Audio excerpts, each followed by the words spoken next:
So the camera cut out at just the moment when I was getting to something quite interesting and useful, actually. So I'll just restart them. Yeah, I think these things may, these bits that detach from the watcher crosses might put chemicals around people's eyes, or even get into their noses and so on, and get down into their lungs and into their bodies. And I think they can induce pain reactions. I think there may be either remote controlled by the watcher crosses or a part of them that serves a common purpose before going back to the rest of the body. These things may be like slime molds. I think they can go into little separate pieces and then grow back together again. So they may have slime mold in them. This is the truth, you know. Apparently, over half the human genome is actually constituted of individual the DNA of individual microbes. We are very largely composed of a lot of different microbes that have entered our system over the years. That the genome is not understood fully at all. They may play quite important parts in our existence. These people may have slime mold in them. I don't know whether or not their victims have. If they haven't, then we could easily tell who is and isn't the victim and the perpetrator and so on. Although they would then claim that they might all have the slime mold genes, but they that doesn't mean they all do bad things. I think I've met a few of these creatures that seem aware of what they do, what others of their kind do, who actually, yeah, I've actually heard some say quite convincingly that they didn't want to do various things that were bad. And I think they meant it, because when I hear people say that and they seem convincing about it, I never see them again. So they go somewhere and don't come back. Don't know where. But there do seem to be a few good ones. There may be lots of good ones that are not around. We may just be captured by some bad ones, basically. Who occasionally accidentally let a good one slip through and then remove them. Anyway, these chemicals may be telepathic themselves, or electrosensitive or something, somehow, or they just know what to do, basically, and perform the function and go back and rejoin the body of the main part of the organism, the main body of the organism. Anyway, they seem to induce tiredness in eyes, so they may be able to cause the eyes to dry out somehow, making the organism go to sleep and become more easily to control or something. I don't know. If they get through the rest of the body, they could perhaps torture it and make the organism think various things that it's wanted to think by the abusers. Or maybe they are remote controlled. Maybe they can exercise control over it from a distance. Maybe they can communicate with it literally in some way that I'm not aware of, that the victim's unaware of, ultrasonically, infrasonically, you know, subsonically, you know. Subsonically is interesting, actually. I remember when I was at school having a hearing test, all the children were giving hearing tests, and the people who gave the hearing tests looked frightened of me, because I could hear much lower sounds than anybody else could. And they put headphones on you, and I heard much lower sounds than anybody else could, except possibly the people who were doing the testing, because they looked scared of me, as if there was something to be afraid of. So I think deep sounds may be something that they produce to communicate with whatever they send off. I think that what they send off might be light orbs, because when I went to the doctor once about when I was being treated for my arthritis, she asked me out of the blue, "Do you see lights?" And I said yes. I'd only just recently at that time started to see lights. Since I said yes to her, I've stopped seeing them. So I think she may have done something to stop me seeing them. I was on ibuprofen. All she has to do is write down some little note, and the ibuprofen I will get from then on will have some other ingredient that will stop development in a particular direction that I was developing in. I wouldn't know. The pharmacist would know. I think all people in any kind of control situation, including people who handle drugs, are in the Illuminati, the whole lot, to be honest with you. I was sent to see a specialist about my arthritis, and on 2 occasions, and each time he discussed with students right in front of me that I was aware, didn't say what of, but I mean, what would I be aware of? Just, aware. And they said, they would say things like, she really does seem very aware. And he would say, yes, she is aware, but she's not one of us, or something like that. I can't remember exactly what was said now. I think I've written it down somewhere. And anyway, so I think all people in any kind of control, doctors who can certify you, they used to cut people's brains up and give them brain operations, for things like this. Don't forget, many years ago, they would have burned you as a witch. Now and again, people call me a witch because I know about these things. People often say she's aware. How many times do I hear that? That is completely way past chance that I hear that so often. She's aware, she's aware. Isn't she aware? She's very aware. Aware of what? See, how often would you hear that by nature, naturally, unless something were going on? And at other times, people will say she's a witch because I know what they're doing. I think there may well be chemistry involved. And subsonic sounds, and they may be able to control the thing that they cast off, their messenger or servant or whatever it is, their piece of them, their bit of them that they cast off, control it from a distance and get it to just basically torture you and tell you what it wants you to do subconsciously until you do it, and then it can somehow absorb the energy, or actually steal the actual whatever it is that you make and make off with it. How would they steal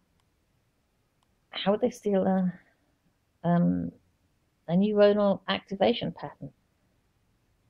Because that's what thoughts in the brains are, neuronal activation pattern. But there's chemistry involved, electrochemistry, and there will be an electrical pattern. Different parts of the brain produce different brain waves, alpha waves, beta waves, so on, and delta waves, something else. I think there are 4. I was taught there were 4 years ago. Oh, theta waves, yeah. I think that's a deep sleep. Anyway, maybe these people are psychopaths, and they're victimizers, they're abusers, are psychopaths, and they need whatever normal people can produce. Psychopaths cannot produce. Well, they can feel, and their brains show activation patterns in areas dealing with anger and fear, but they can't produce positive emotions, basically empathy, love, kindness, happiness. So if they did want to experience those things, they'd have to steal them from somebody else. They may need a route in, so they may have to begin with pain, tiredness, something negative, something that will allow them an entrance through something they can cope with and understand. And then that would, in your brain, lock into the rest of your brain because it's normal and it's activated and it's all joined up. And they could then just enter into other parts of your brain and do what they wanted, and then maybe lift them back out whole, or maybe direct them again through a negative thought into their system somehow containing what they've stolen from you and make up with it that way.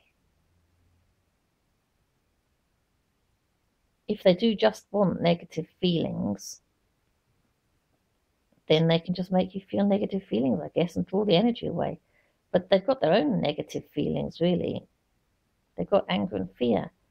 So they're not able to make particular brain waves. They may want those brain waves from other people. And let's just say, because I don't know, let's just say anger and fear correspond to alpha waves and beta waves, okay? So they can't make delta or theta waves. Maybe they want the delta and theta waves that their victims can make, you know. Anyway, yeah, psychopaths can't produce all the brain waves that normal people can produce, and I think they I think they probably do want the normal kind of brain waves, because otherwise there'd be no particular need to go after us, really, if they can make their own negative emotions. But as I say, they might begin with their victims by bringing them down in order to make them accessible in some way that they understand. It'd be a good idea to actually swab the eyes when they get tired and send the results off to a lab and ask them to try and tell you what that chemical is that's making the eyes tired. I think it's actually known what chemical makes the eyes tired. It's supposed to come out during sleep as, you know, sleep stuff. But they say it's just something that, they say it's just tiredness and natural, normal tiredness. But I think it may be caused to make you feel negative or to make you tired and go to sleep, so that you might be more controllable or suggestible or something. Or just to distract you and make you more manipulable, rather than having you focused on something that they don't want you to think about. They might just want to take away your focus, you know, or it might just be torture, but whatever. It'd be interesting to know what that chemical is, and if it actually occurs naturally on the skin. It might not. I'd also like to know what people breathe in as well. It might not be just gases. It might be these chemicals. I remember when I've been asleep sometimes, I can feel things either entering into my nose or mouth or leaving it. And it's not just air and it's not drool or anything like that. It is literally like some jelly consistency thing. Just like some invisible little capsule. They vary in size from like the size of a pill, a small pill, to something that seems to be about half an inch across and a couple of inches long or something. I think they are these orbs or something like that. Some of these cast off things. And I can feel them when I go to sleep. I can feel them coming out of my mouth or entering into my nose or mouth or whatever. And if you've ever seen anyone when they're asleep do this, like,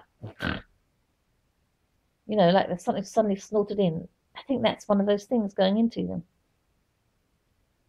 Because if I watch myself going to sleep, I let myself go to sleep, and I watch myself just a little bit, staying awake just enough to watch myself as I go to sleep. I can feel something pushing its way through up in my nose. And it's not me breathing in, because my chest hasn't breathed in suddenly. If I breathed in suddenly, my chest would suddenly raise, because I'd be taking in air. But my chest is just ordinarily not moving. And then someone would say, oh, you're imagining it. Your chest must have moved. You weren't aware of it because you were nearly asleep. No. I know my chest didn't move, and yet something forced its way into my nostrils. All things have entered or left my mouth. It's these invisible little things, I'm sure of it.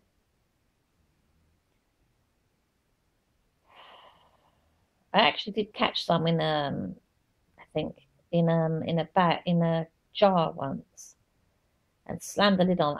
I could feel them coming out, so I sort of like spat them into the bottom of the jar and closed the lid. And there was nothing in the jar. It looked invisible, so I microwaved the jar, and they turned into a little bit of liquid in the bottom. Someone would say that was drool. It was not drool. It was not saliva. If I'd had the money, I'd have sent it to a lab and asked them to tell me what it was. I've done it once before as well, and they disappeared through whatever little bits of. It was a coffee jar, you know. Maybe they're not a really tight one necessarily. Maybe they could get out. I think they can gradually get their way out of somewhere. They can go through your solid body. They don't always go through orifices. They can go through the solid body, and it causes pain when they do. I'm remembering and forgetting things because I've learned a lot of things over the years. You can read the description. I'll add anything to it that needs to be, that I remember later. Basically, these things are real, I think. Yeah. Yeah, I was going to try it again, that experiment, and put salt in the bottom of the jar and see if they react to salt. Put maybe bleach in the bottom of the jar. Just try different things and see if anything seems to happen. Oh yeah, what I was going to do, I was going to put some ink in the bottom of the jar and shake the ink and see whether or not it actually covered something that was in the jar but was invisible, and make it visible by covering it in ink. You know, things like that. I was going to try things like that. I must still do that. I could still do that. That wouldn't cost anything. It would be quite amazing if I actually did manage to make visible something that was covered in ink and floating about in the jar. That would be amazing. Yeah, these things are real, all right.